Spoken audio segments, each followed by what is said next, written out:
kasi ongoing po ang Metro Manila Film Festival 2023, ang 49th edition ng MMFF. Alam niyo ba na talbog ng pelikulang Penduko na pinagbibiglaan ni Matteo Guidicelli ang ibang pang film presente, Siyam.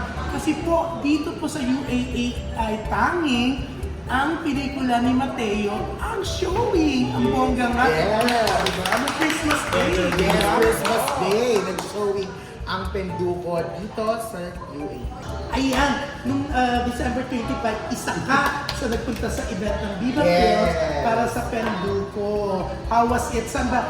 Buong UAE ba? Pinapalabas siya? Yes, buong UAE. May mga cinemas na dito talaga pinalabas. How was it? Maganda ang Penduko. If I will be a critic, I will just say na it's for the mass. Pang-masa siya. Pang-bata, pang-nanay, tata.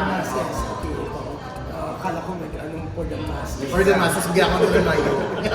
Anyways, yun nga no, syempre, papauna ko, syempre, sinasabi ko ni Kimi na okay siya, ganyan, parang yun ang pinakamaganda sa lahat. Pero lilinawin natin, kasi yun nga lang po ang palabas ngayon dito sa UAE, hindi po palabas yung siyang pang pelikula. No.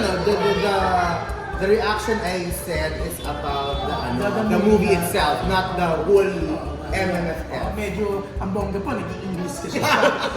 Kasi minodulate tayo. Alam mo, magpakabog ako. Pero yun nga, pero yung bandang Alamat? Yes, Alamat. Alamat napunta dito sa Dubai. Yes, for that.